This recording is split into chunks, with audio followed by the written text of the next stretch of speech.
الحمد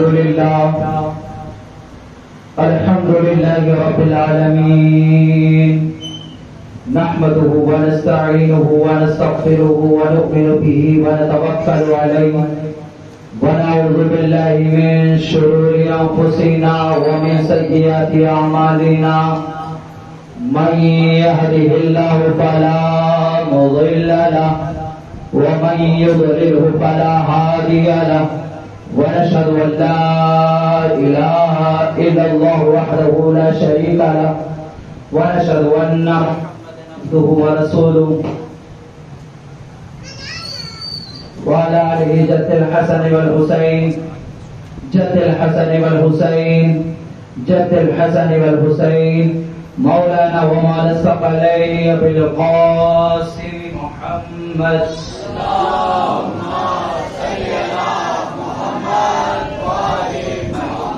وعلى آله طيبين الطاهرين الصالحين برحمتك يا أرحم الراحمين أما بعد فأعوذ بالله السميع العليم من الشيطان اللعين الرجيم بسم الله الرحمن الرحيم يوم ندعو كل أناس بإمامهم آمنت بالله صدق الله المولانا العظيم نبی اور آل نبی کی بارگاہ میں بلند تر صلوات اللهم صل علی محمد وآل محمد ایک مرتبہ آواز بلند اللهم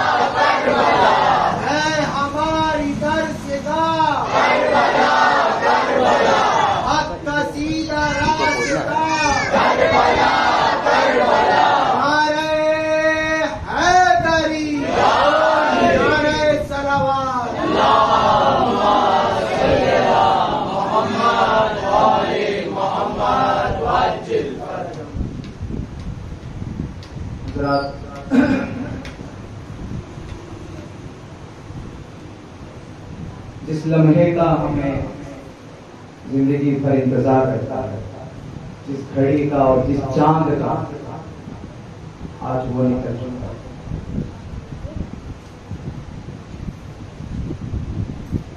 چاند نکلا نہیں کہ فتوے بازوں نے فتاوا کی کتاب کو کھول دیا اور اپنی دارالفتہ سے بیٹھ کر ایسے ایسے فتووں سے انہوں نے ہمیں نوازا، ایسے ایسے فتووں سے انہوں نے ہمیں نوازا کہ بات اگر شرک کی آ گئی تو کہہ دیا ہمیں مشرک، توجہ چاہتا ہوں، بات اگر کفر کی آ گئی تو کہہ دیا ہمیں کافر، مگر یہ فتوے کتنے بھی لگائے ہمارا عقیدہ یہ ہے کہ فتووں سے ان کے دین نہیں پھیلا، خواجہ کے جلووں سے یہاں دین پھیلا ہے۔ اور خواجہ نے ہمیں سکھایا دین اصل حسین، دین خانہ اصل حسین۔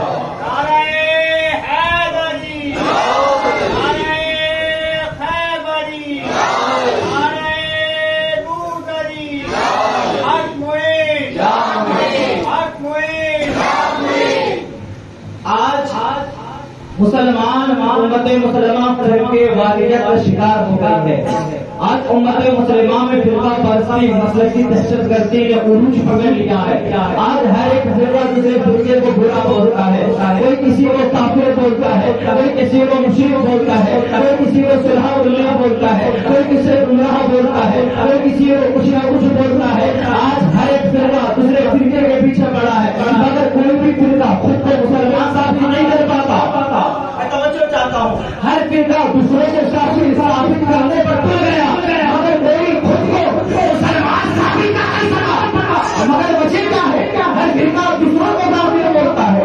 میں توجہ چاہتا ہوں آپ سب کی، ہر ایک فرقہ، ہر ایک مسلک، ہر ایک گروہ دوسرے گروہ کو کافر بولے، دوسرے گروہ کو گمراہ بولے، گمراہ بولے، سنہ کلی بولے، مشرک بولے، بدگمانی بولے، بے چار لفظوں کا استعمال کر کے ہر ایک کلمہ کو متعلق میں لیا گیا کہ یہ بھی کافر ہے، یہ بھی گمراہ ہے، یہ بھی مشرک ہے، یہ بھی منافق ہے، یہ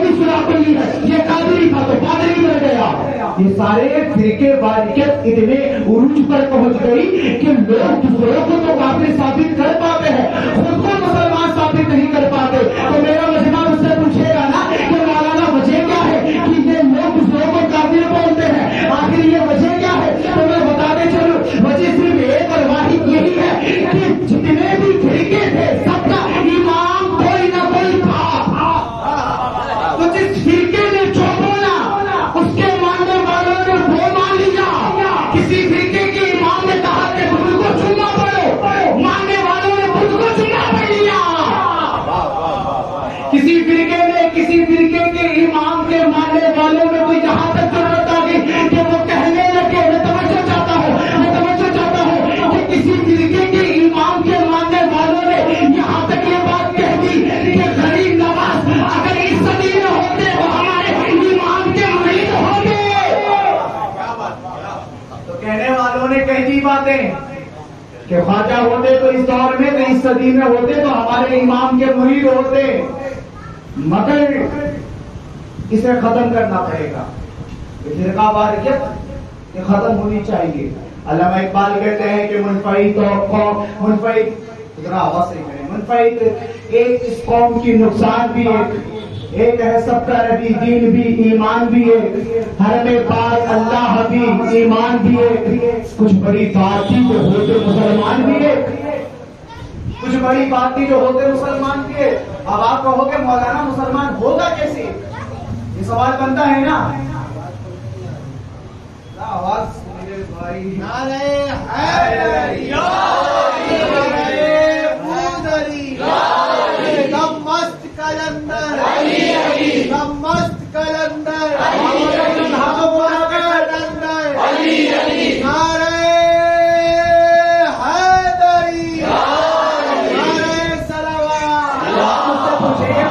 وجہ کیا ہے؟ یہ فرقہ واریت ہوگی ختم تو کیسے ختم ہوگی؟ ان ساری چیزوں کو ختم کیسے کیا جائے؟ یہ مسئلے کی دہشت گردوں کو کیسے بند کیا جائے؟ یہ جو تمام لوگوں نے فرقہ بنا کر فرقے واریت کو عروج پر پہنچایا، مسئلے کی دہشت گردی کی تلوار لے کر ہماری گردنوں پر رکھ کر کہا کہ تم بڑا مسئلہ کو نہیں مانو گے تو تم سنتے نہیں، بڑا مسئلہ کو مانو گے نہیں تو تم مومن مسلمان امتی نہیں.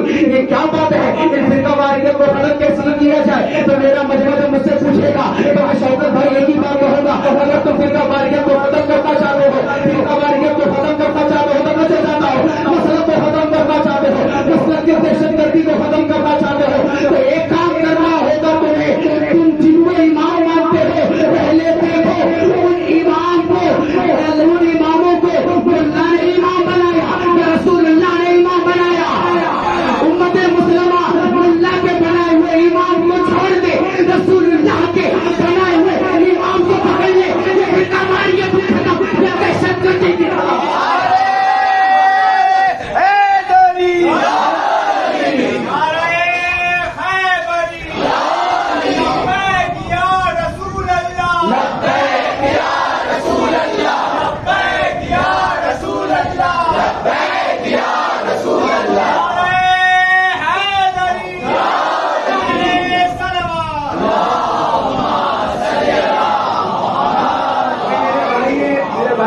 یا رسول اللہ کا نعرہ لگایا نا میری جان. اصل میں یہ نعرہ لگانے کا حق صرف ہم بولائیں گے وہ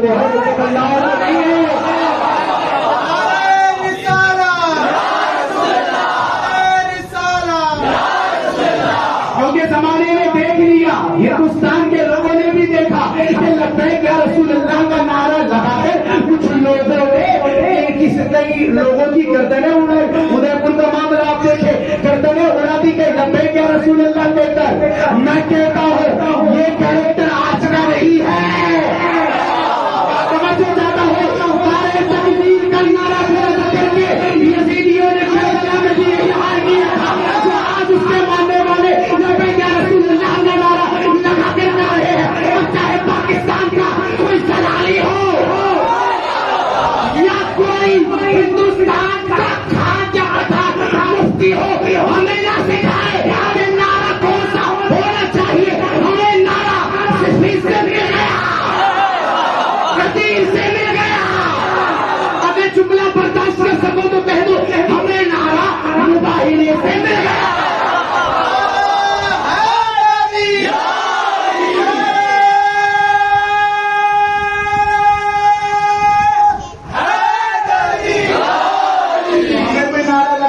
آمین نہ سکھائے.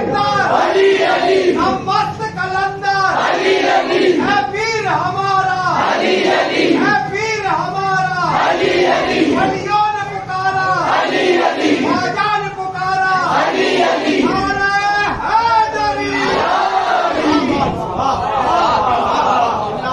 میں کوئی نہ سکھائے کہ نعرہ کیسے لگایا جاتا ہے. ہم نے تو پہلے سے اپنے مولا سے سیکھ لیا ہے.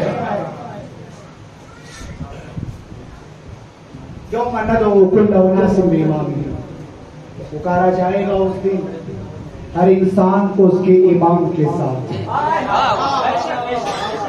جس کا امام وہ ہے کہ جس کو امام اللہ رسول نے بنایا، تو خاموش نہ بیٹھنا، بول کر بتانا تمہارا امام وہ ہے جنہیں قدم اللہ نے اللہ نے بنایا.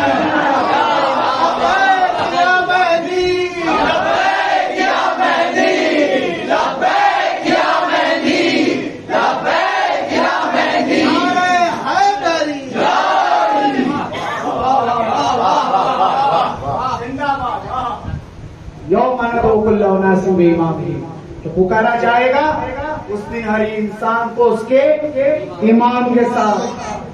امام دو ہوتے ہیں، یہ دو قسمیں، ایک امامت صغرا، ایک امامت کبریٰ. جبکہ امامت کبریٰ کی حقیقت ہے، امام صغرا کی حقیقت نہیں ہے. توجہ چاہتا ہوں میں آپ سب کی. امامت صغرا کی کوئی حقیقت نہیں، امامت کبریٰ کی حقیقت ہے.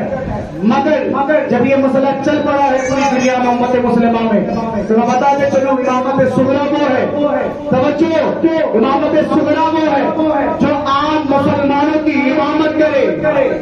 بولے بولے بولے. امامت صغرا وہ ہے جو عام مسلمانوں کی امامت کرے. امامت کبریٰ وہ ہے کہ جس کے پیچھے عیسیٰ نبی ہو کر ہی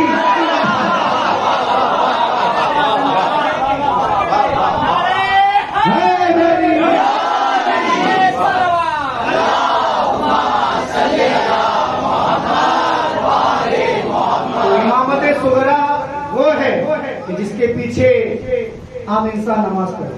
امامت کبریٰ وہ ہے جس کے پیچھے ایک نبی نماز پڑھے. یہ تو میں نے ایک جملے میں بتایا. میں 14 معصومین علیہ السلام کے صدقے تو 14 آیتوں سے بتا دو کہ امام کون ہوگا. 14 کے ماننے والے آج اسی ممبر سے 14 آیتیں پڑھ کر جاؤں گا میں اور بتاؤں گا کہ امام کون ہوتا ہے. جاؤ مانا دو کل ناصب امام ہی. پکارا جائے گا اس دن ہر انسان کو اس کے امام کے ساتھ. امت مسلمہ بڑی بیوقوفی والا کام کبھی نہ کبھی تو کری جاتی. یہ 1400 سال سے چلتا ہے کہ ایک جناب نے کہا کہ وہ چلو بھائی بدھ کی نماز جمعہ میں پڑھ لو. صفین کا میدان تھا، پڑھ لی. تو جب امام مسئلہ نہیں جانے گا تو ظاہر سی بات ہے مقتدی بھی بدھ کے دن نماز پڑھ لے گا جمعہ کی. اور ابھی کچھ مہینہ گزرا ہے، کچھ سال گزرا. جلدی کی بات ہے، اخبار میں نے پڑھا تھا کسی مفتی نے فتویٰ دیا تھا.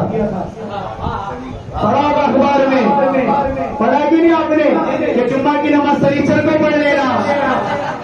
تو آج بھی ہے اسی کے ماننے والے، اس کی شریعت کو ماننے والے. میں اگر بدل دوں جملہ تو یہ کہہ دوں آج بھی ہے اس کی امامت کو ماننے والے. جب امام خود کو جمعہ پڑھے تو آج کے ماننے والے سنیچر کو جمعہ پڑھے. تو پکارا جائے گا اس دن ہر انسان کو اس کے امام کے ساتھ. تو امام دو کوالٹی رکھتا ہے. ایک امام برا ہوتا ہے، ایک امام اچھا ہوتا ہے. امام کو لغت میں آپ تلاشیں گے کافی معنی ملیں گے. میں جو سمجھانا چاہتا ہوں یہ معنی دیتا ہوں کہ امام اسے کہتے ہیں جو آگے چلے اس کے پیچھے زمانہ چلا.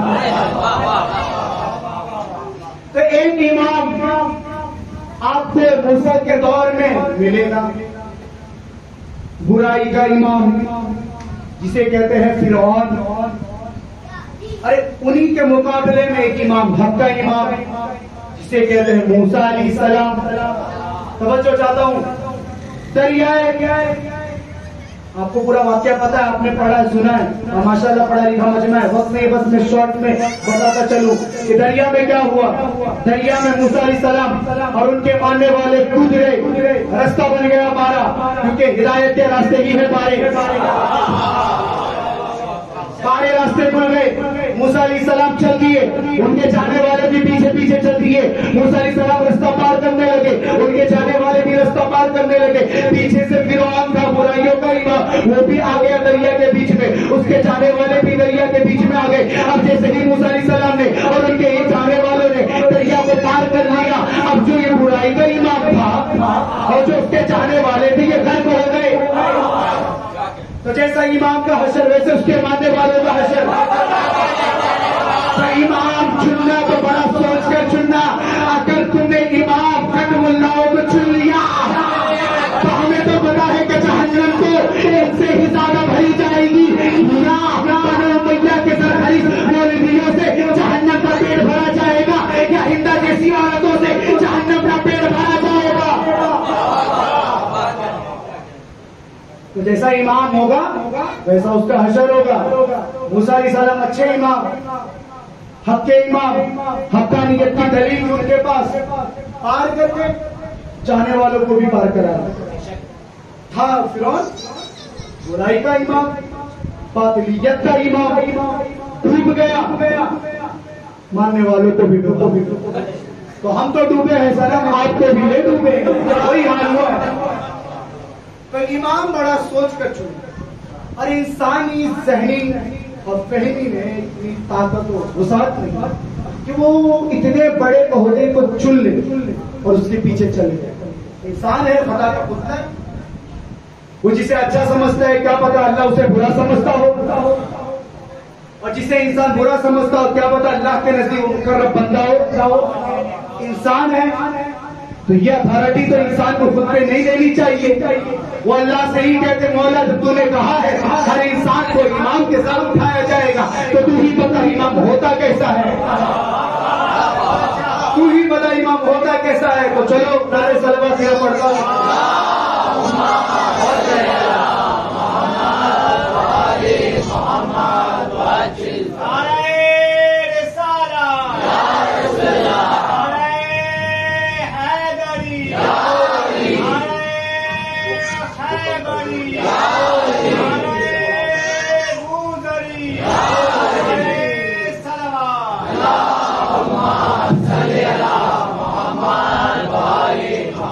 پہلی آیت پڑھنے لگا ہوں, وَلَا تُطِعْ مِنْهُمْ آثِمًا أَوْ كَفُورًا.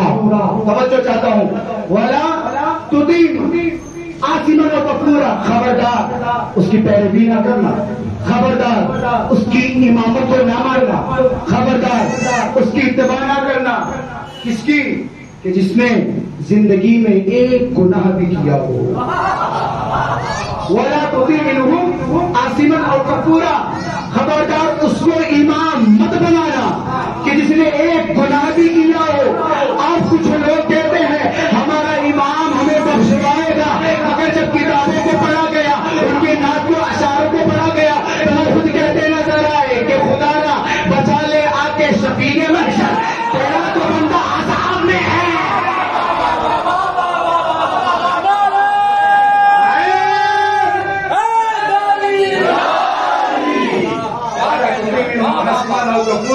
خبردار اس کو امام مت بنانا جس نے زندگی میں ایک گناہ بھی کیا ہو. اور آگے میں آیت پڑھتا ہوں, سیکنڈ آیت, وَلَا تَتَّبِعْ أَهْوَاءَ الَّذِينَ لَا يَعْلَمُونَ.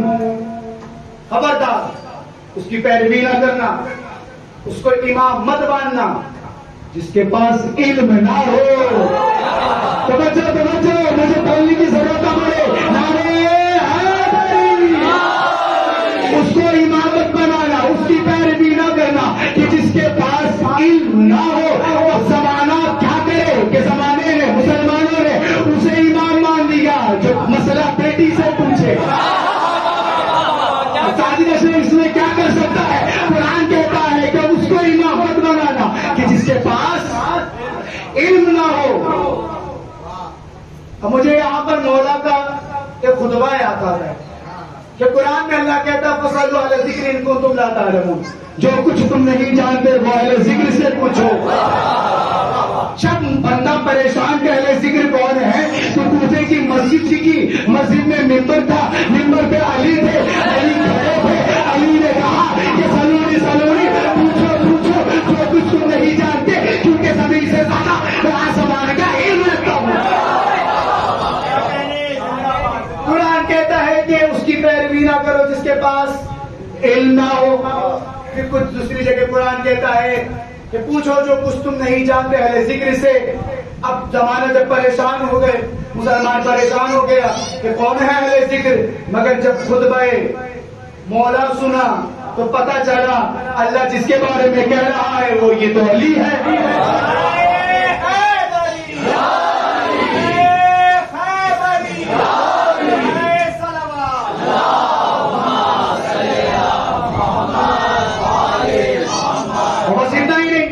نبی نے یہ بھی کہا انا مدینۃ العلم والی بابا، میں علم کا شہر والی اس کا دروازہ ہے۔ اب یہ الگ بات ہے کہ ڈنڈی مارنے والوں نے ڈنڈی ماری کہ فلاں دیوار ہے، فلاں کھڑکی ہے، فلاں کچھ ہے، لیکن نادانوں کو پتہ نہیں پتا کہ مکانوں میں کھڑکیاں ہوتی ہے، مکانوں میں دیواریں ہوتی ہے، مکانوں میں چھت ہوتے ہیں، شہر میں فقط دروازہ ہوتا ہے،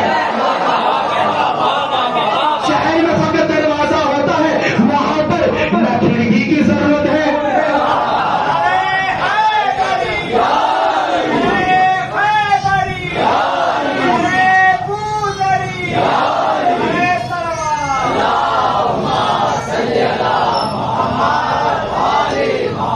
فلا تطع المكذبين، توجہ چاہتا ہوں، فلا تطع المكذبين، خبردار اس کی پیروی نہ کرنا، اس کو امام مت ماننا، اس کو اپنا امام مت بنا لینا کہ جس نے جھوٹ بولا ہو۔ میں توجہ چاہتا ہوں، جس نے جھوٹ بولا ہو۔ اب قرآن کہتا ہے کہ جھوٹوں کو امام مت بنانا۔ کیا کہتا ہے قرآن؟ جھوٹوں کو امام مت بنانا۔ اب میں کیا کروں کہ جھوٹوں نے، میں توجہ چاہتا ہوں، توجہ بولے ہاتھ اٹھا کے نعرے حیدری، میں کیا کروں؟ جھوٹوں نے جب جھوٹ بولنے کی بات آئی تو جھوٹ پر وہ مہارت حاصل کر لی کہ ماشاءاللہ جناب سیدہ کو جھوٹا بنا دیا۔ کیا کہنے تو قرآن کیا کہتا ہے؟ جو جھوٹوں کو کیا مت بنانا؟ امام مت بنانا۔ آگے اللہ ارشاد فرماتے ایک آیت اور ہے، لا تتبعوا خطوات الشیطان۔ کیا کہتا ہے اللہ؟ لا تتبعوا خطوات الشیطان، خبردار اس کو امام مت بنانا جس پر شیطان کا غلبہ ہو، جس پر شیطان کا غلبہ ہو۔ اب آپ پوچھیں گے مولانا کس پر شیطان کا غلبہ ہوا تھا؟ تو اگر آپ اجازت دیں تو اس ممبر سے پڑھ دوں گے کس پر شیطان کا غلبہ ہوا تھا۔ تیار ہے؟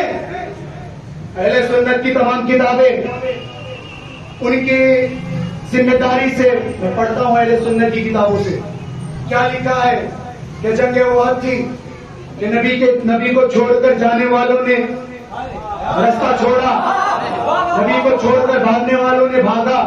اب یہ میرا جملہ تو نہیں، یہ کتابوں میں لکھا ہے، اور جب پڑھنا جرم ہے تو جا کے اس سے کہو جس نے لکھا ہے، کیونکہ جب پڑھنے کو گناہ اور کفر سمجھتے ہو تو لکھنے والوں پہ کفر کا فتویٰ لگا دو۔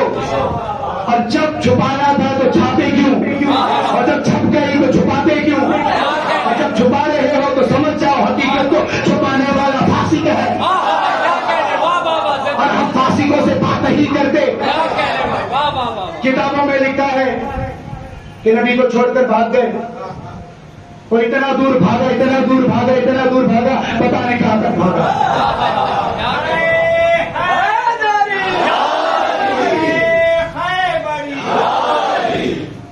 اب جب واپس پلٹا یہ مجمع، جب دیکھا کہ نبی سیف ہے، کچھ معاملہ نہیں ہے، سب پہلے جیسا حل ہو گیا، آئے پلٹ۔ اب میں جان کیا کروا رہا ہوں، اقبال جرم کرانے لگا۔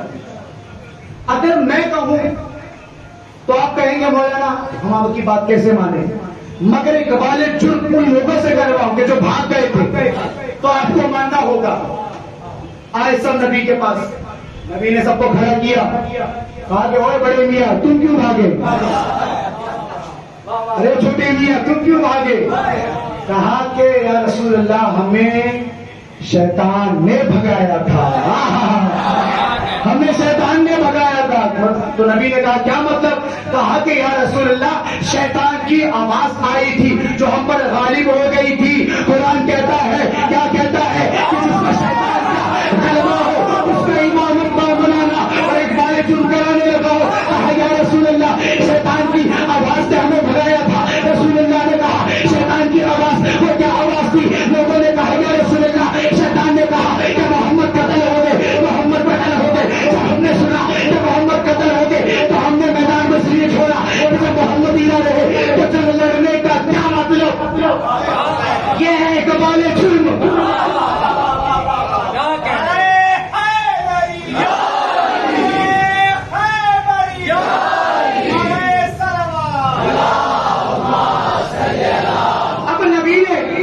جب ان لوگوں سے پوچھا اقبال جرم کرا لیا کہ تم کیوں بھاگے تو کہا کہ ہم پر شیطان غالب آ گیا تھا.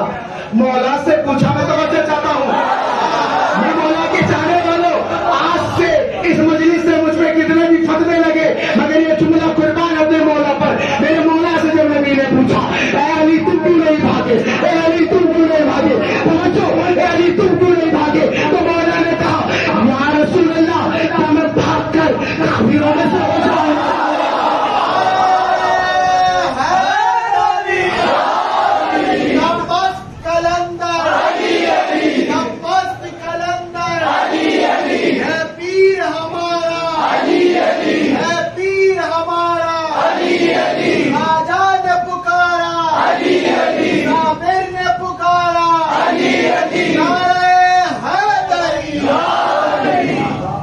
پیروی نہ کرنا جس پر شیطان کا غلبہ ہو.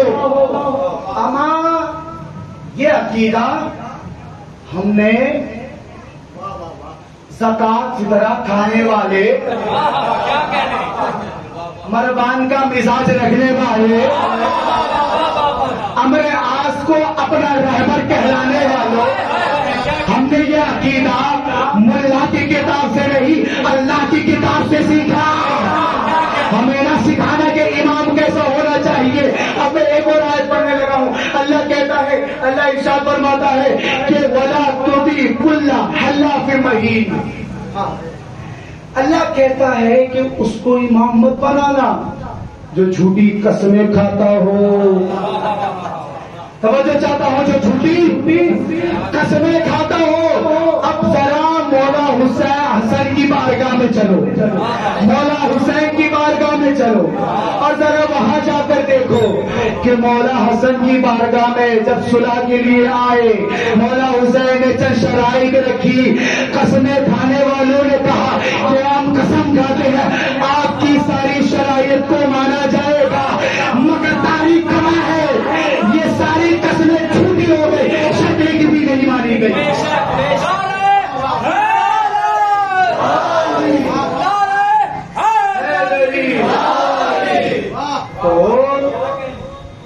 اس کی پیروی نہ کرنا جو جھوٹی قسمیں کھاتا ہو.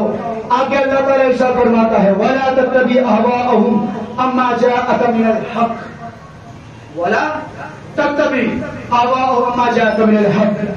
اس کی پیروی نہ کرنا, اس کی پیروی نہ کرنا, اس کو اپنا امام بنانا جو حق سے حق جان کر منہ پھیر لے, جو حق سے حق جان کر منہ پھیر لے. اب یہ تو خود اہل سنت کی کتابیں بتائے گی کہ نبی کی نبوت پہ شک کس نے کیا تھا. یہ تو خود اہل سنت کی کتابیں بتائے گی کہ نبی کی نبوت پر شک کس نے کیا تھا. تو حق کو جان کر حق سے منہ پھیرا نا. اور قرآن کیا کہتا ہے, کیسوں کی پیروی نہ کرنا, اور حق کو جان کر حق سے منہ پھیرا. بس ایک بندے نے نہیں, کسی ایک شخص نے نہیں, پوری تاریخ بھری پڑی ہے بھائی. کئی ایسے لوگ تھے جنہوں نے حق جان کر حق سے منہ پھیر لیا, جانتے تھے کہ سیدہ کا حق ہے مگر منہ پھیر لیا. جانتے تھے کہ سیدہ کا حق ہے مگر حق سے منہ پھیر لیا. جانتے تھے کہ علی سچا ہے مگر حق سے منہ پھیر لیا. جانتے تھے کہ حسین جیسا کوئی نہیں مگر حق سے منہ پھیر لیا. جانتے تھے کہ حسن جیسا کوئی نہیں مگر حق سے منہ پھیر لیا. جانتے تھے کہ پنجتن کے علاوہ کچھ نہیں مگر حق سے منہ پھیر لیا.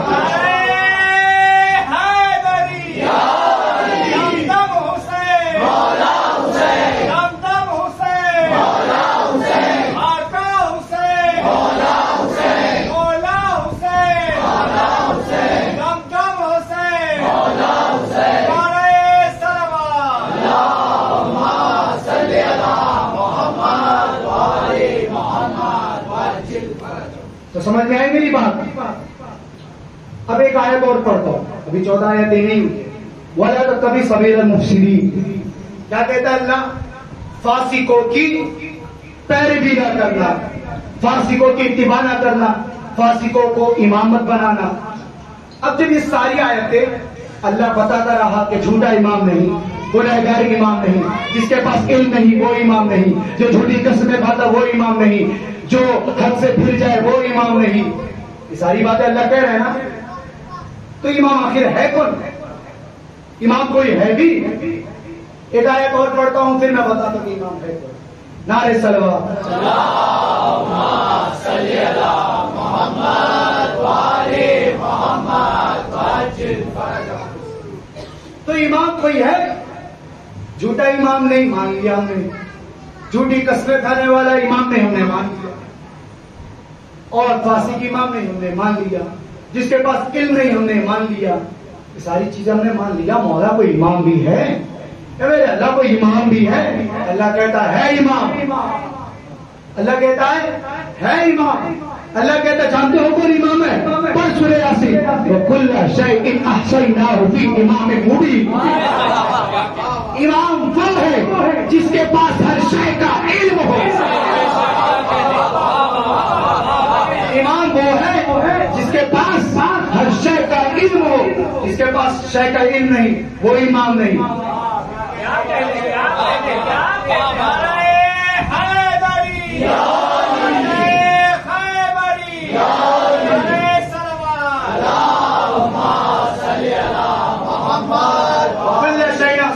امام مبین, جس کے پاس ہر چیز کا علم ہو وہ امام ہے. جس کے پاس ہر چیز کا علم نہ ہو وہ امام نہیں. اب یہ دعویٰ توجہ چاہو, یہ دعویٰ جو قرآن نے کہا, اس دعوے پر دلیل بس مولا علی نے دی ہے اور کہا ہے میرے پاس ہر چیز کا علم موجود ہے.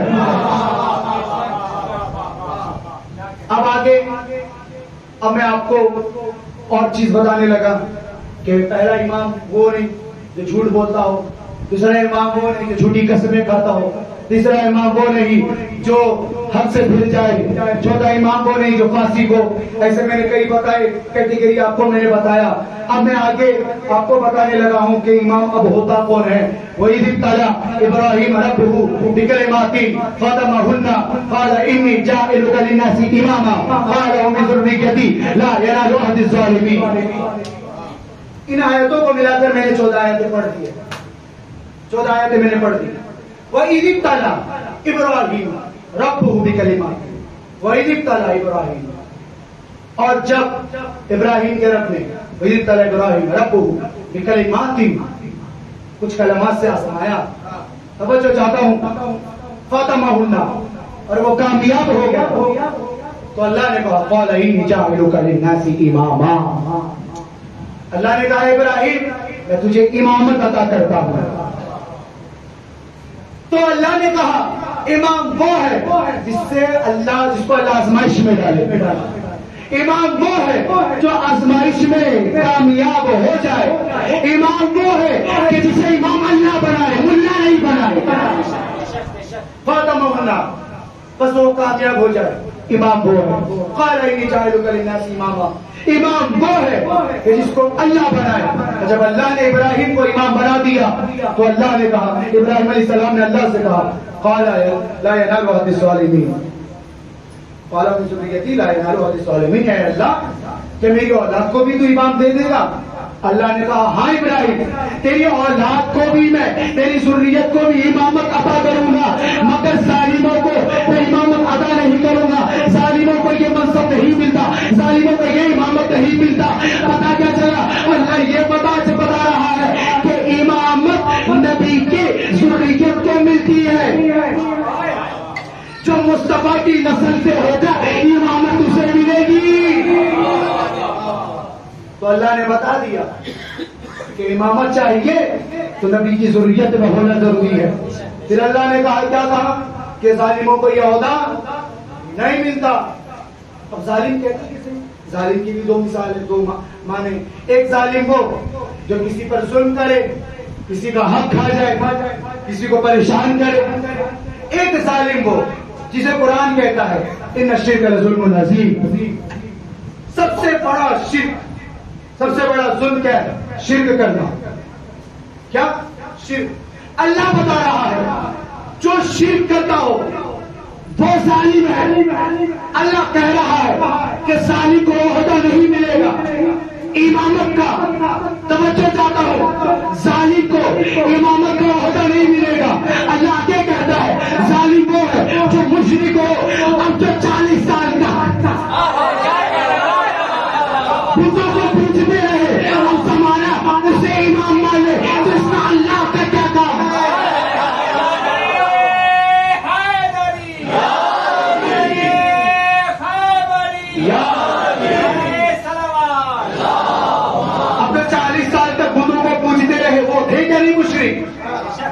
اللہ کہتا ہے کہ مشرک امام نہیں،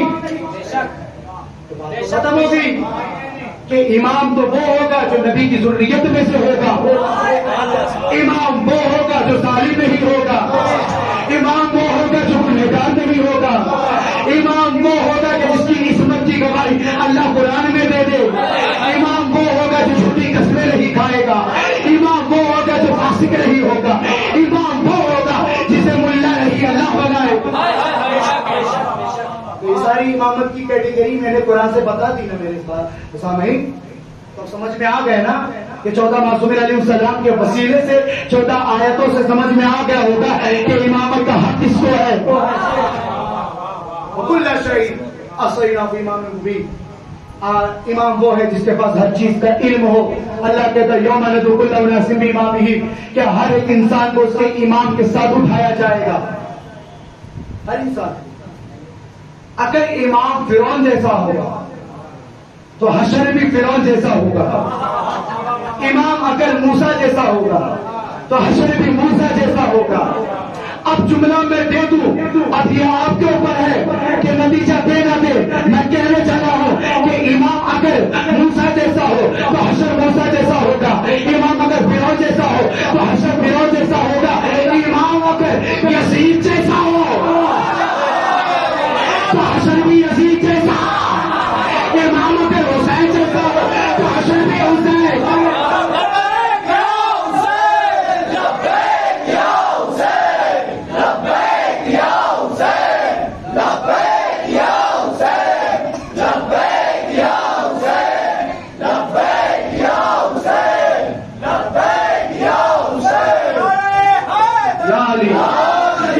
اس کا ولیوم اور بیس بڑھا دو بھائی۔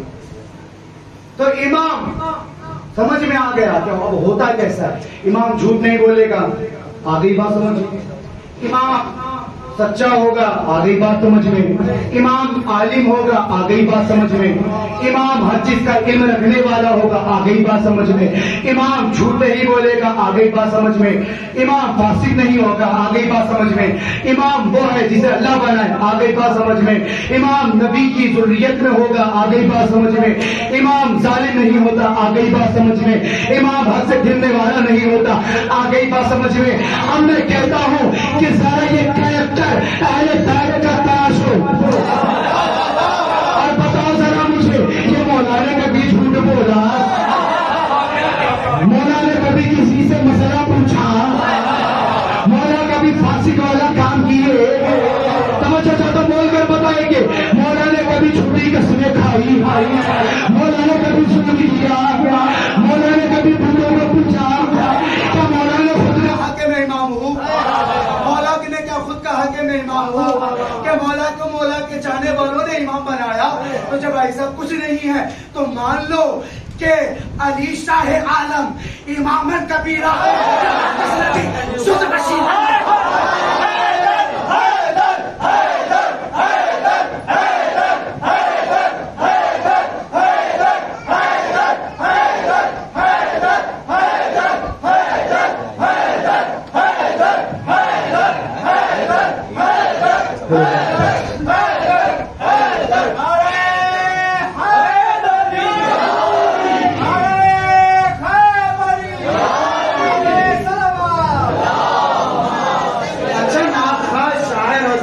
دیکھو گے نا علامہ جامی کا کلام ہی ہے, علامہ عبدالرحمن جامی, ان کا ایک کلام یہ لوگ بہت پڑھتے ہیں. تنم فرسودہ جا بارز ہجرہ یا رسول اللہ, دلم پس مردہ آوارز اسیا یا رسول اللہ.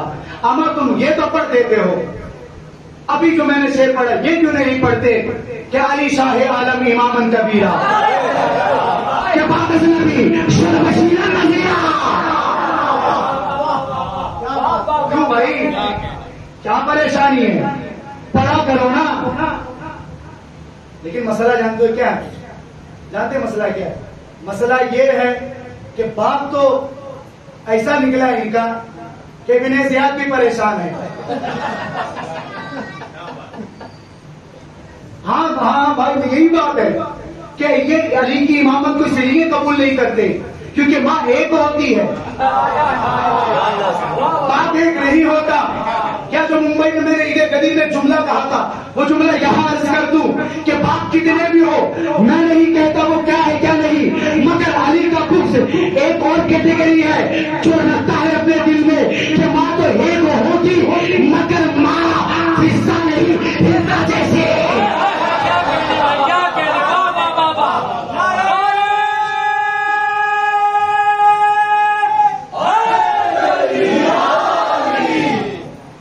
ہاں میری جان, اس لیے کہ غار ہیرا کا انہیں صاف دکھ گیا, سوا لاکھ کے مجمع میں بلند ہاتھ نہ دکھ سکا. یہی وجہ ہے, حرام خون ہوتا ہے تو حرامی پن ہی ہوتا ہے. ممبروں پر آ کر یہی کام کیا جاتا ہے, ممبروں پر آتے ہیں اور مولا کائنات علی مرتضیٰ علیہ السلام کے دور میں کیا نہیں ہوا, کیا نہیں کیا گیا. ممبروں پر مولا علی کو گالی کی گئی, اور شام کا تو یہ حال تھا کہ اس وقت تک کے لیے ان کی نماز نہیں ہوتی تھی کہ جب تک کہ وہ مولا علی پر سب و ستم نہ کرے. یہ حال تھا ان کی نماز کا, یہ حال تھا. اور آج بھی یہی دور ہے. آج کے کٹ ملاؤں میں اور بنو امیہ کے سرخریز مولویوں میں وہ ہمت تو نہیں کہ علی کو کھل کر برا بول سکے, مگر یہ کم اور دبے لفظوں میں علی کو برا بولنے کی کوشش کرتے ہیں. پاکستان سے لے کر ہندوستان تک کے جتنے ایسے کٹ ملا, یہ جو خود ساخت مسلک کے پیروکار, مذہب کے ماننے والے امام اور رہبر و قائد ہیں, یہ جو خود کو حضرت اور اعلیٰ حضرت بتاتے ہیں. میں ڈرتا نہیں کیونکہ ہمیں دین سیدوں سے ملا ہے, پٹھانوں سے نہیں ملا. دیکھیے میں چھوٹ پر بات کہتا ہوں کہ ہمیں دین سیدوں سے ملا ہے, خانوں سے نہیں ملا. ہمیں کوئی نہ بتائے کہ ہم کیا کریں, ہم محتاج نہیں کسی کے. ہمارے پاس دار خواجہ گلی نواز ہے, ہم سیکھ لیں گے ہمیں جو سیکھنا ہے. ہمارے پاس بابا فرید الدین جیسے ہے, ہمارے پاس صابر پاک ہے, ہمارے پاس وارث پاک ہے. ہمیں مولائی کیا سیکھنا ہے, ان سے سیکھ لیں گے, مولویوں سے سیکھنے کی ضرورت نہیں ہے.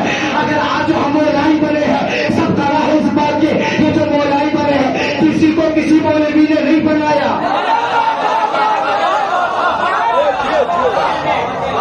یہاں تک کہ یہ ذاکر جو بیٹھا یہ بھی کسی مولوی کی وجہ سے مولائی نہیں بنا, یہ مولائی بنا ہے تو در غریب نواز کی وجہ سے بنا. توجہ توجہ توجہ, اگر جملہ بدل کے کہہ دوں میں مولائی بنا عشق ابو علی شاہ قلندر کو دیکھ کر بنا, یا شہباز لال قلندر کے عشق کو دیکھ کر بنا.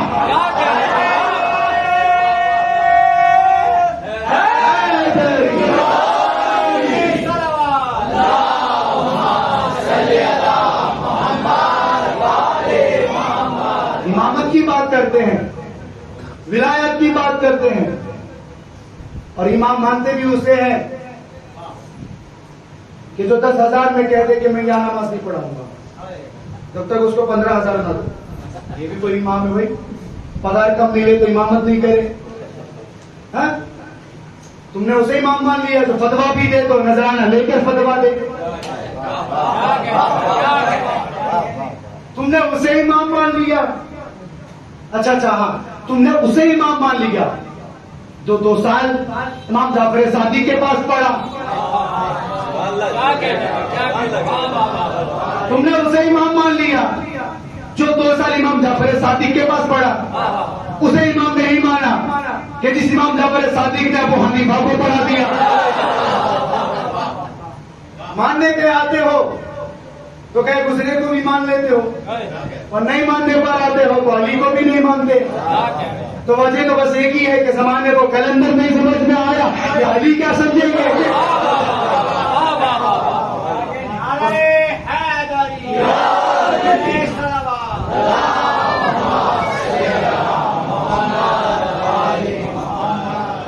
حضرت ابو حنیفہ کے تو شاگرد تھے امام ابو یوسف امام محمد.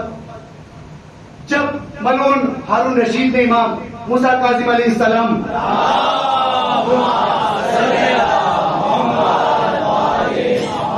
قید میں رکھا ہوا تھا تو امام محمد امام ابو یوسف اپنے وقت کے بڑے امام فقہ کے حدیث کے یہ ساری چیزوں کے آئے. وہ دل میں کیا ارادہ تھا جانتے ہو؟ یہ ارادہ تھا کہ یہ تو خود کو سید بتاتے ہیں, یہ تو خود کو امام بتاتے ہیں. میں بتاتا ہوں کہ امام خود سے بنا ہوا اور ایک امام جسے اللہ بناتا ہے اس میں فرق کیا ہوتا ہے. امام ابو یوسف امام محمد ان کو بھی مسلمان امام مانتا ہے. امام موسیٰ کاظم علیہ السلام ان کو بھی زمانہ امام مانتا ہے. اب جس کے خون میں نجس ہو وہ نہ مانے, وہ اس کی مرضی, ہم مانتے ہیں. اب امام موسیٰ کاظم علیہ السلام کی بارگاہ میں آئے امام ابو یوسف امام محمد قید میں ملنے کے لیے. دل میں ارادہ یہ تھا, آپس میں باتیں یہ ہوئی تھی کہ ہم موسیٰ سے پوچھیں گے کہ بھائی فلاں مسئلہ ہے, فلاں مسئلے کا جواب دے دو. اگر وہ امام ہے علم رکھتے ہیں تو جواب دے دیں گے, دیکھ لیں گے کتنے پانی میں ہے. اب موسیٰ کاظم علیہ السلام کے قید خانے میں جو ایک سپاہی تھا وہ ذرا وفادار تھا موسیٰ کاظم علیہ السلام کا, چاہنے والا تھا. موسیٰ کاظم علیہ السلام سے کہتا ہے کہ کیا امام رات ہو گئی ہے, میں جا رہا ہوں اپنے گھر. توجہ چاہتا ہوں. میں بتاؤں جب یہ دونوں بندے پہنچے نا امام محمد امام ابو یوسف تو یہ دونوں ان دونوں نے یہ واقعہ اپنی آنکھوں سے دیکھا. کیا دیکھا کہ امام موسیٰ کاظم علیہ السلام کو جب اس بندے نے سپاہی نے کہا کہ امام میں جا رہا ہوں رات کو, صبح پلٹوں گا, کچھ لانا ہو تو بتا دے, تو امام موسیٰ کاظم علیہ السلام نے کہا کہ بندے تو جا تو. بس موسیٰ کاظم علیہ السلام نے یہ کہا. اب جیسے ہی وہ گیا تو جانے کے بعد موسیٰ کاظم علیہ السلام کہنے لگے خود سے کہ بھائی جس سے صبح کی خبر نہیں ہے وہ میرے لیے صبح کیا لائے گا. اب امام محمد امام ابو یوسف جب یہ جملہ سنتے ہیں تو پلٹ جاتے ہیں, اور پلٹتے ہیں تو یہ آپس میں باتیں کرتے ہیں کہ بھائی امام موسیٰ کاظم علیہ السلام تو اس سے ہم مسئلے پوچھنے آئے تھے, یہ غیب کی باتیں بتانے لگا. امام محمد امام ابو یوسف کہتے کہ جس سے ہم مسئلے پوچھنے آئے وہ غیب کی خبر بتا رہا ہے. اب جا کر دیکھتے ہیں, اس سپاہی کے پیچھے پیچھے جاتے ہیں, انتظار کرتے ہیں. وہ گھر میں جاتا ہے, صبح ہوتی ہے, گھر سے رونے کی آواز آتی ہے.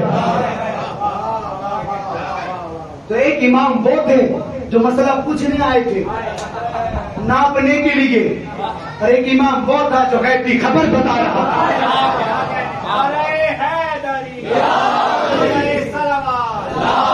مولائی اللہ کا شکر ہے ہم نے اسے امام نہیں مانا کہ جس کو یہ شک ہو کہ وہ بخشا جائے نہ جائے. ہم نے اسے امام مانا ہے کہ جس نے دعوے سے کہا کہ جب تک ہمارے چاہنے والے جنت نہ جائے تو ہم بھی جنت نہیں جائیں گے.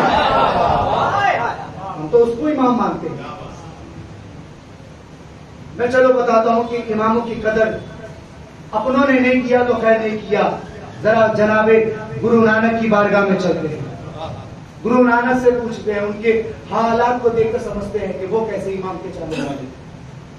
محرم کا مہینہ جیسے آج تھا 1 تاریخ, تو گرو نانک نے اپنے چاہنے والوں سے کہا کہ دیکھو ایام محرم لگ چکا ہے، کالا کپڑا ہرا کپڑا تم بھی پہنو، گریہ زاری تم کو بھی کرنا ہے، غم حسین میں شریک تم کو بھی ہونا ہے، تعزیہ داری علمداری تمہیں بھی کرنا ہے۔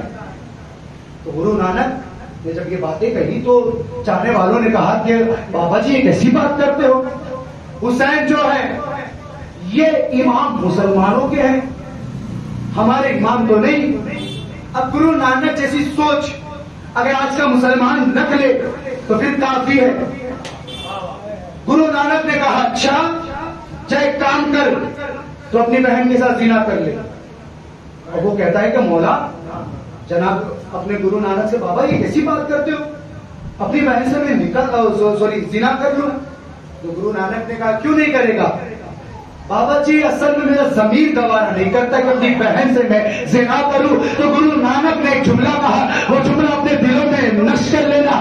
گرو نانک نے کہا اسی ضمیر کے امام کا نام حسین ہے۔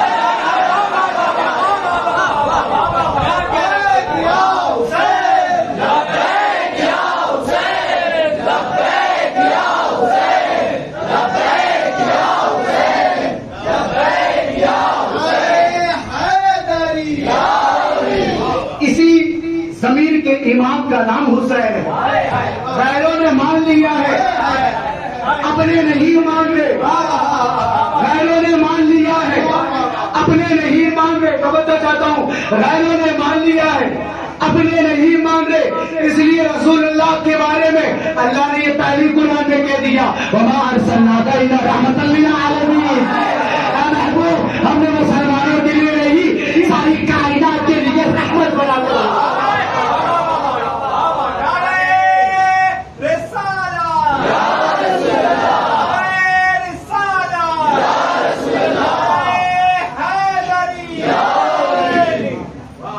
ہم صوفیوں کا طریقہ یہ ہے، ہم اس طرح سے امامت کو مانتے ہیں۔ ابھی انشاءاللہ مجھے 2 روز اور گفتگو کرنی ہے، امامت پہ بہت باتیں کرنی ہے۔ تو امامت بہت بڑی چیز ہے، یہ ایک منصب ہے اللہ کی طرف سے۔ انشاءاللہ اس کی ضرورت کیوں یہ میں کل کی گفتگو میں بیان کروں گا، مگر آج بس سرسری طور پر میں آپ کو بتاتا چلوں گا کہ امامت کا معیار بہت بلند ہے۔ امامت میں کوئی کسی کو شریک کرے تو وہ بھی مشرک ہے، سمجھے میری بات؟ امامت مرتضوی میں کوئی کسی کو شریک قرار دے وہ بھی مشرک ہے۔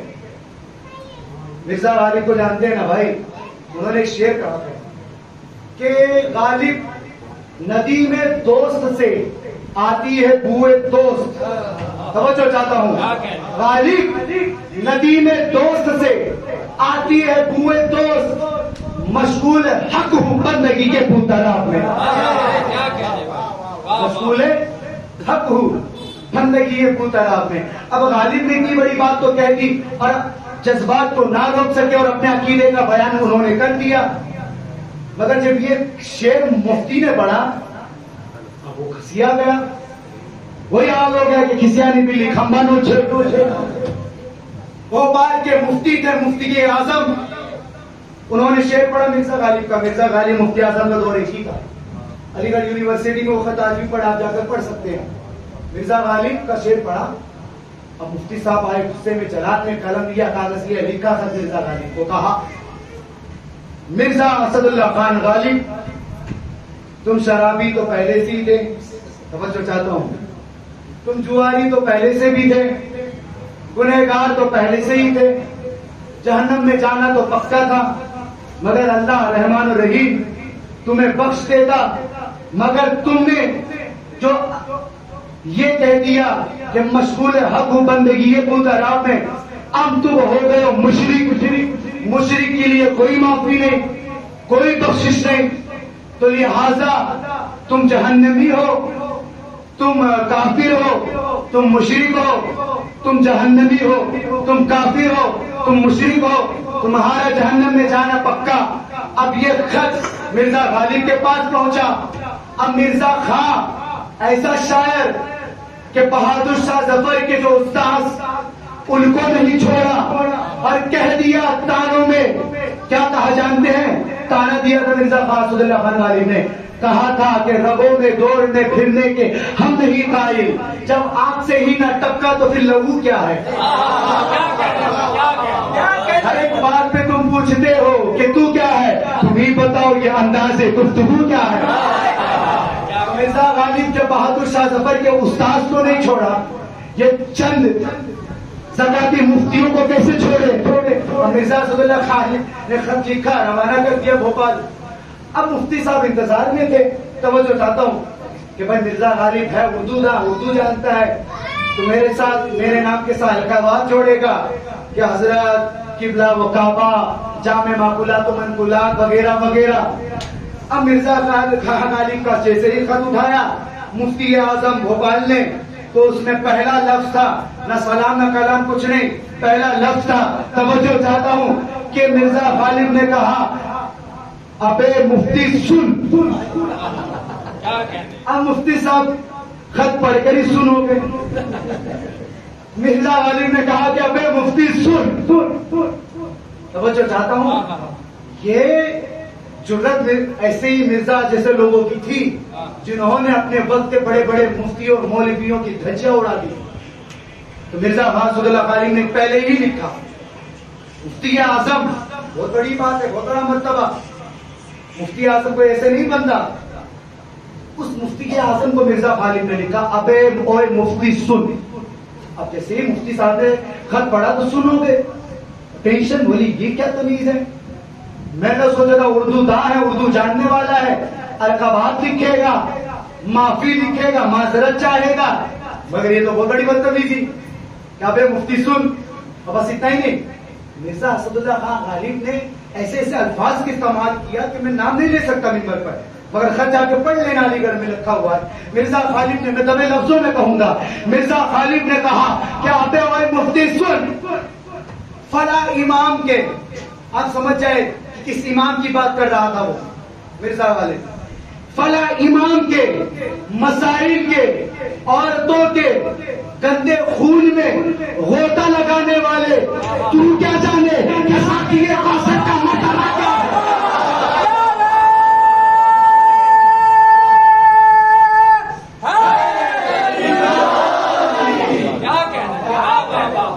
فلاں امام کے مسائل کے، عورتوں کے گندے خون میں غوطہ لگانے والے، بھلا تو کیا جانے کہ ساقی کوثر کا مرتبہ کیا ہے؟ بس اتنا ہی نہیں، مرزا غالب نے آگے ایک اور بات کہی کہ سن مفتی، وہ کہتا ہے مجھے مشرک، تجھے مفتی کس نے بنا دیا؟ میں خط پڑھ رہا ہوں، میں خط پڑھ رہا ہوں، توجہ چاہتا ہوں، ابے مفتی سن، تجھے مفتی کس نے بنا دیا؟ تجھے تو مشرک کی تعریف ہی نہیں پتا کہ شرک اور مشرک میں کیا فرق ہے اور کسے کہتے ہیں، اس کی تعریف کیا ہے؟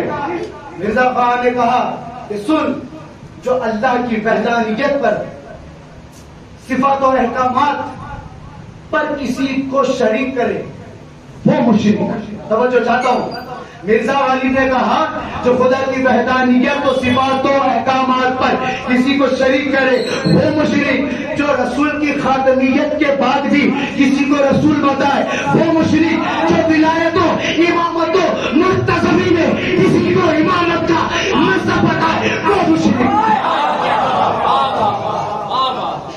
تو مرزا غالب نے بتایا کہ مشرک وہ بھی ہے جو امامت مرتضوی میں کسی کو شریک ٹھہرائے۔ توجہ ہے؟ اور بس اتنا ہی نہیں، مرزا غالب نے آخری بات اور کہی خط میں، کہا کہ تو کہتا ہے کہ میں جہنمی ہوں، وہ تو مجھے پتا ہے میں جہنمی ہوں، مگر سن، میں جہنم میں کیوں جاؤں گا؟ جب تجھ جیسے دو کوڑی کا مولوی جہنم میں چلے گا تو اس جہنم میں ایندھن بن کر جاؤں گا تاکہ جہنم کی آگ اور بڑھ جائے اور تو چلے جس طرح سے میں نے تجھے دنیا میں چلایا اس طرح سے میں جہنم میں بھی چلاؤں۔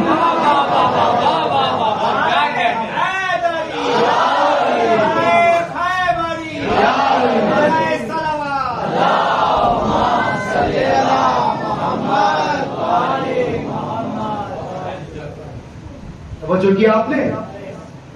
امامت کو ہلکے میں لیتے ہیں، امامت بہت بڑا ہے۔ میں کل انشاءاللہ اس ایک میں ایسا میں ٹاپک رکھوں گا، امامت ایسے مواد پیش کروں گا کہ آپ کا دل خوش ہو جائے گا۔ مگر میں بس سرسری طور پر بتاؤں کہ امامت بہت بڑی چیز ہے. امامت پہ آپ کسی کو شریک نہیں کر سکتے. تمام سیاستہ کی کتابوں میں لکھا ہے کہ نبی نے بتایا کہ میرے بعد 12 امام ہوں گے, میرے بعد 12 امام ہوں گے. جس کا امام پہلا جو ہوگا وہ علی ہے, جس کا آخری امام میرا بیٹا محمد جو مہدی ہوگا اپنے وقت کا.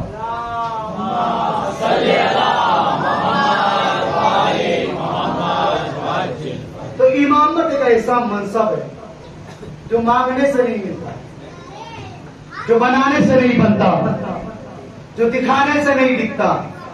امامت ایک ایسا منصب ہے کہ اللہ جب جسے دیتا ہے تو جانور بھی مان لیتے ہیں کہ یہ امام ہے, مان لیتے ہیں. اب میں سورہ یوسف کی ایک آخری آیت پڑھتا ہوں. اذ قال یوسف لأبیہ یا ابتی انی رأیت احد عشر کوكبا والشمس والقمر رأیتهم لی ساجدین قال یا بنی لا تقصص رؤیاک علی اخوتک فیکیدوا لک کید الشیطان. سورہ یوسف, اس میں اللہ نے اس سے جو میں نے نتیجہ نکالا وہ میں بتانے لگا. لوگ کہتے ہیں نا کہ فلاں فلاں کے ساتھ رہا, نبی کے ساتھ فلاں رہا, نبی کے ساتھ فلاں رہا, نبی کے ساتھ فلاں رہا, وہ بھی امامت کا حقدار. میں سورہ یوسف سے بتاتا ہوں کہ وہ حقدار نہیں. کیسے؟ یوسف علیہ السلام نے خواب دیکھا کہ خواب میں ان کے 11 بھائی ان کو مار رہے ہیں, سوری 11 ستارے دیکھے, چاند دیکھے, سورج دیکھے, ہے نا. قرآن میں باقاعدہ یہ ہے. یعقوب علیہ السلام سے یوسف علیہ السلام نے کہا بابا میں نے خواب دیکھا کہ 11 ستارے چاند سورج مجھے سجدہ کر رہے ہیں. تو یعقوب علیہ السلام نے اس کی تعبیر بتائی, بیٹا یہ 11 جو ہے نا تیرے بھائی, ان سے اپنا خواب بتانا مت, یہ تجھے ماریں گے, یہ تجھے پریشان کریں گے. اور ایسا ہوا بھی. پورا واقعہ بتانے کا ٹائم نہیں ہے, بس سرسری طور پر بتاؤں کہ یوسف علیہ السلام کو پھر ان کے بھائیوں نے کنویں میں ڈالا. ڈالا کہ نہیں ڈالا؟ بولے میری جان, بولے ڈالا. کھوٹے سکے میں بیچا بھی. یوسف علیہ السلام جیل میں بھی رہے, قید میں بھی رہے, مصر میں کافر بھی تھے, کافروں میں رہے, مشرک تھے, مشرکوں میں رہے. توجہ چاہتا ہوں, گنہگار تھے, گنہگاروں میں رہے, فاسق تھے, فاسقوں میں رہے. یوسف جس زمانے میں تھے, جس جگہ تھے, گنہگار موجود, کافر موجود, مشرک موجود. یوسف علیہ السلام کی صحبت میں کافر, مشرک, گنہگار, تمام برے لوگ. یوسف علیہ السلام کے ساتھ کوئی دوسرا مسلمان نہیں, کلمہ پڑھنے والا نہیں, حق کی بات کرنے والا نہیں, سچ بات کہنے والا نہیں. مگر یعقوب علیہ السلام کے ساتھ سارے بھائی موجود. صبح یعقوب کے ساتھ, شام یعقوب کے ساتھ, دن یعقوب کے ساتھ, سونا یعقوب کے ساتھ, اٹھنا یعقوب کے ساتھ, بیٹھنا یعقوب کے ساتھ, کھانا یعقوب کے ساتھ, پینا یعقوب کے ساتھ. تو ساری صحبتیں ایک نبی کے ساتھ. توجہ, ساری صحبتیں, ساری سنگتیں نبوت کے ساتھ. مگر بتاؤ نبوت کے بعد, یعقوب کے بعد عہدہ یوسف کو ملا یا بھائیوں کو ملا؟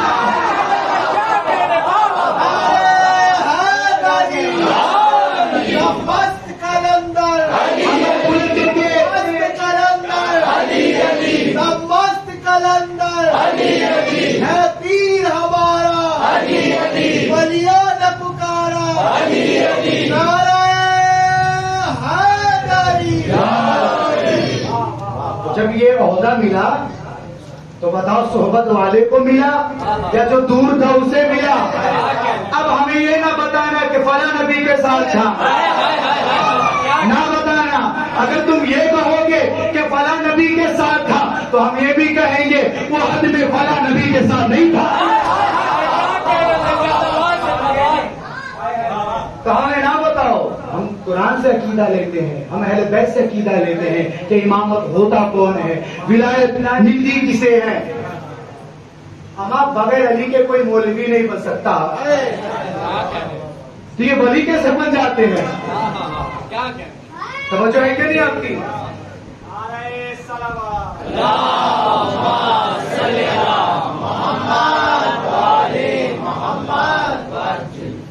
تو امامت بہت بڑی چیز ہے کہ جس کو بتانا مجھ جیسے حادثات کمتر میں طاقت نہیں ہے. امامت اگر جاننا ہے کہ امامت کہتے کسے ہیں، تو امامت اگر سننا ہے امامت کہتے کسے ہیں، تو بروز مہدی علیہ السلام جب آئیں گے تو تبھی دیکھ لینا اپنی آنکھوں سے کہ امامت کہتے کسے ہیں. یہ ہم میں وسعت نہیں ہے، ہمارے اندر اتنی طاقت نہیں ہے ذہنوں میں کہ امامت بتا سکے. امامت تو ابھی ہم سمجھے نہیں، تو امامت بتائیں گے کیا؟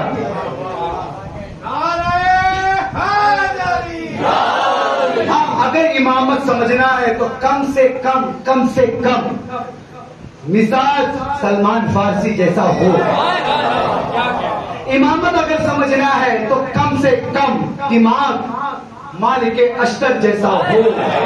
امامت اگر سمجھنا ہے تو تیور کم سے کم مختار ثقفی جیسا ہو. امامت اگر سمجھنا ہے تو پاگل پن بہلول جیسا ہو. امامت اگر سمجھنا ہے تو دل غریب نواز جیسا ہو.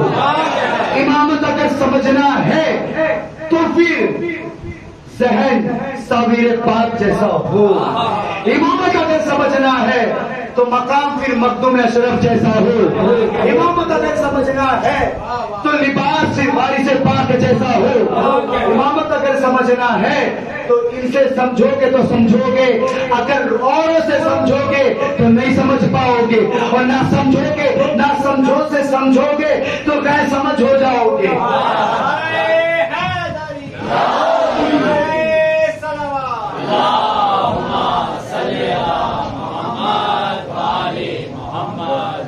بس میں نے اپنی بات کو یہاں پہ ختم کیا.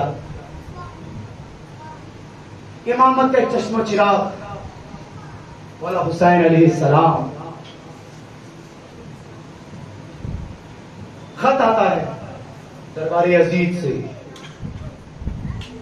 تو چاہتا ہوں آپ سے کہ ابراہیم علیہ السلام کی جب قربانی اللہ نے قبول کر لی، فدیے میں جانور بھیجا، تو ابراہیم علیہ السلام سے اللہ نے کہا کہ ابراہیم تجھے سب سے زیادہ محبت کس سے ہے؟ میرے بعد.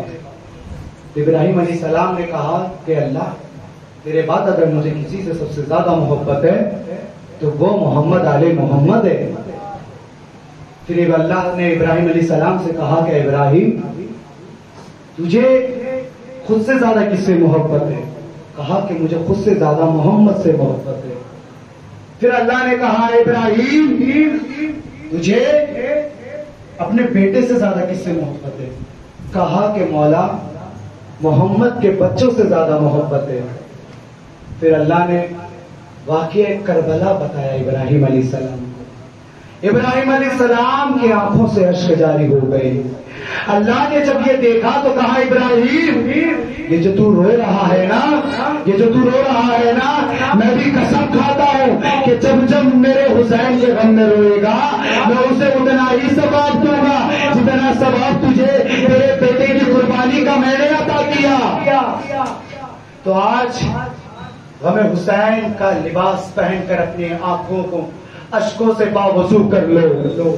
وہ چاند دکھ چکا ہے اور پوری دنیا میں آج ایام محرم کا آغاز ہو چکا ہے.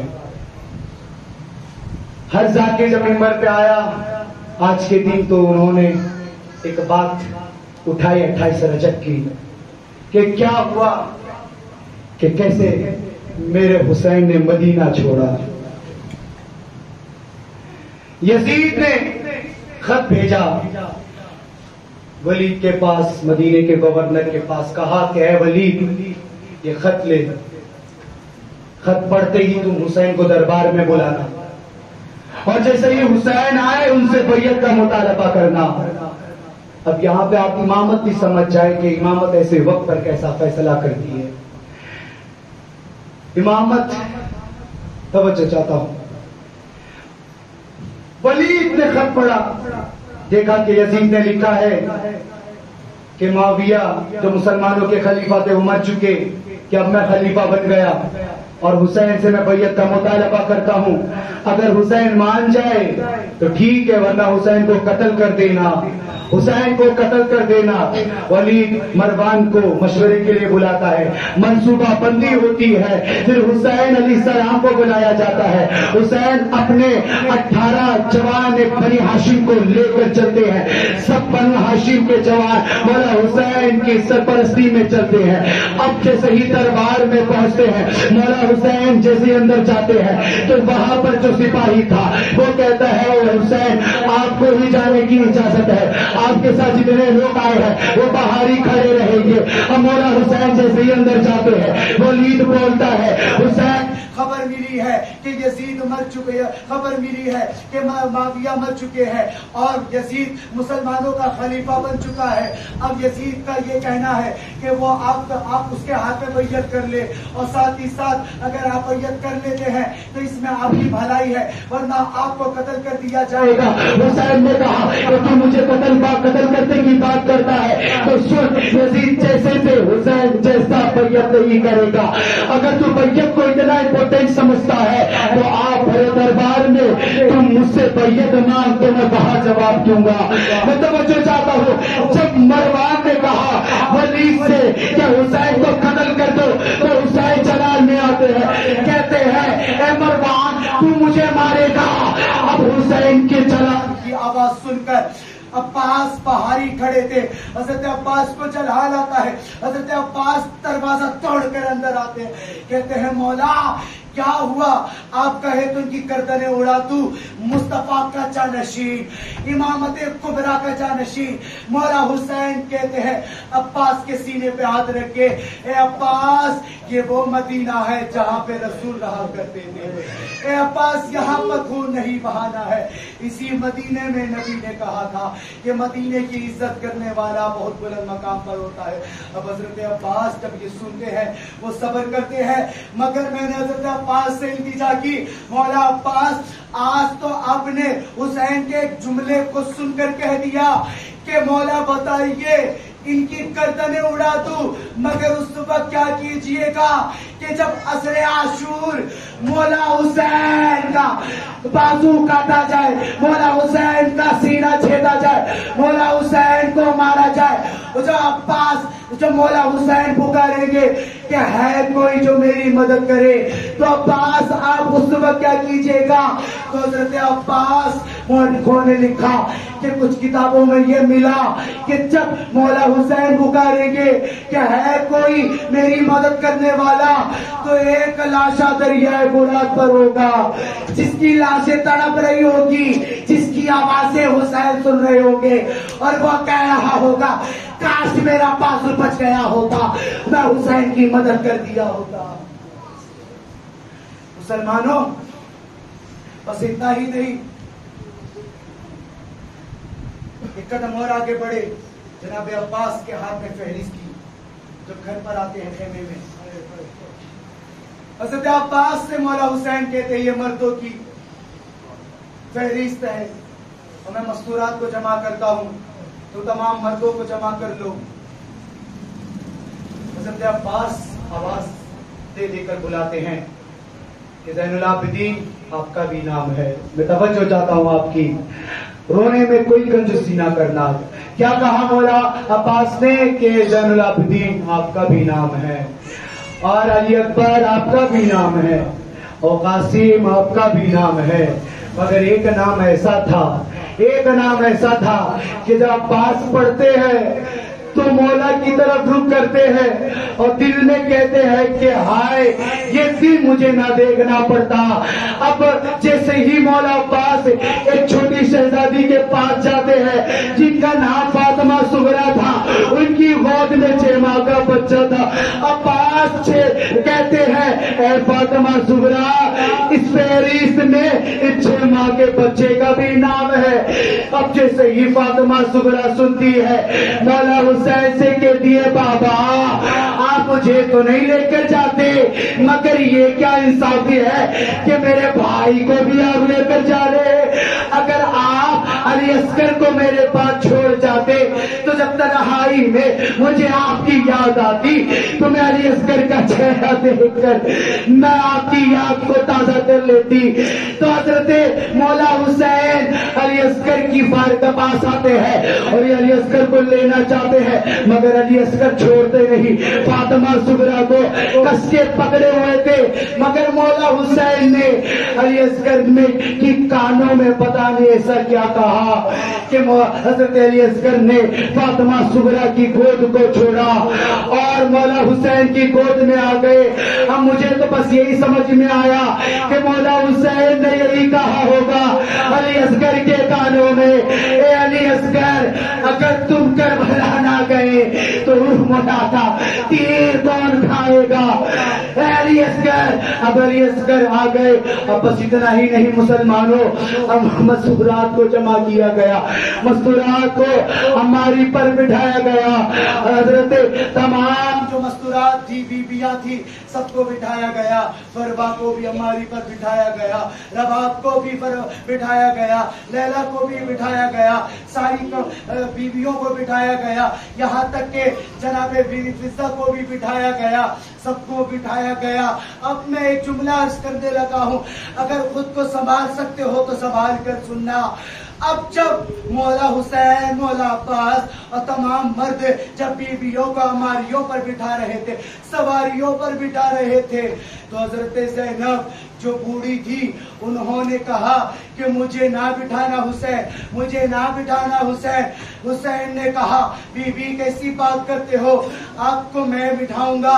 تو جناب زینب تڑپ کے کہتی ہے مجھے تو وہی وہ بٹھائے گا جو 11 محرم میں مجھے بٹھائے گا. اب جیسے یہ جملہ کہنا تھا حضرت مولا حسین جناب زین العابدین کی طرف دیکھتے ہیں, کہتے ہیں کہ میرا سجاد کدھر ہے. سجاد آتے ہیں, حضرت زینب کو بٹھاتے ہیں. اور جب 11 محرم آتی ہے, جب 11 محرم آتی ہے تب بھی حضرت سجاد علیہ السلام حضرت زینب کو بٹھاتے ہیں. تو اب یہ قافلہ مدینے کو چھوڑنے کے لیے تیار تھا. یہ مدینہ کوئی وہ شہر نہیں تھا جہاں پرائے لوگ رہتے تھے, یہ مدینہ وہ شہر نہیں تھا جہاں یہودی رہتے تھے, یہ مدینہ وہ شہر نہیں تھا جہاں غیر رہتے تھے. یہ مدینہ تو وہ شہر تھا جہاں پر لوگوں نے حسین کے بچپنے کو دیکھا تھا. یہ مدینہ وہ شہر تھا جہاں پر لوگوں نے مولا حسین کو نبی کے کندھے پر سوار ہوتا دیکھا تھا. یہ مدینہ وہ شہر تھا جہاں پر لوگوں نے محمد مصطفیٰ کی زبان کو چوستے ہوئے حسین کو دیکھا تھا. یہ مدینہ وہ شہر تھا. آج وہ وقت آ گیا کہ یہ مدینہ بھی مولا حسین کے لیے کم پڑ گیا. ہائے میرا مظلوم حسین کہ اپنوں میں اب بیگانہ ہو گیا. ہائے مظلوم حسین اپنوں میں پرایا ہو گیا. ہائے مظلوم حسین کہ اپنے ملک میں پرایا ہو گیا, اپنے ملک میں مسافر ہو گیا. مولا حسین نے مدینے کو چھوڑنے کا جیسے رخ کیا, مولا حسین قبر رسول پر جاتے ہیں, قبر رسول کو لپٹ جاتے ہیں اور کہتے ہیں نانا وہ دن بھی دیکھنا پڑا کہ جس دن آپ کی امت نے میرا ساتھ چھوڑ دیا. نانا کیا اسی دن کے لیے آپ نے اپنے پیٹ پر پتھر باندھے تھے؟ نانا کیا اسی دن کے لیے آپ نے فاقے رکھے تھے؟ نانا کیا اسی دن کے لیے آپ نے خود کو اذیت میں ڈالے رکھا تھا؟ اب جیسے ہی یہ جملہ کہنا تھا مولا حسین غش کھا کے گر جاتے ہیں, بے ہوش ہو جاتے ہیں. میرے کلیجے میں وہ طاقت نہیں کہ اتنی بڑی شخصیت کی مظلومیت کو پڑھوں, مگر میں کہتا چلوں کہ جیسے ہی مولا حسین بے ہوش ہوتے ہیں خواب میں نانا آتے ہیں, رسول آتے ہیں, سینے سے لگاتے ہیں, کہتے ہیں حسین کیا بات ہے, اتنا گھبرایا کیوں ہے؟ حسین کہتے مولا میں گھبرایا نہیں ہوں, مجھے تو افسوس ہے آپ کی امت کی جفاکاریوں پر, مجھے افسوس ہے آپ کی امت کی بے وفائیوں پر. مجھے افسوس ہے آپ کی امت کی اس ریاکاری پر کہ جس کا یہ کلمہ پڑھتے تھے اسی کلمہ والے نبی کے بچے کو آج انہوں نے انجان بنا دیا، پرایا بنا دیا، ہمارے لیے مدینہ بھی تنگ کر دیا۔ امام مولا حسین کو سینے سے لگا کر جناب رسول کہتے ہیں کہ نواسے اے میرے بیٹے تو گھبرا مت، تجھے یہ کام کرنا ہے تاکہ جو وعدہ رب سے میں نے لیا تھا تیرے لیے وہ پورا ہو جائے۔ مولا حسین قبر رسول سے جب نکلتے ہیں جناب فاطمہ کی بارگاہ میں آتے ہیں اور کہتے ہیں کہ سیدہ اے میری ماں دیکھو، کبھی امت نے میرے نانا پر ظلم کیا، کبھی امت نے آپ پر ظلم کیا، کبھی امت نے میرے پاپا پر ظلم کیا، کبھی امت نے میرے بھائی پر ظلم کیا، آج وہ دن بھی دیکھنا پڑا کہ مجھ پر بھی ظلم ہو رہا ہے۔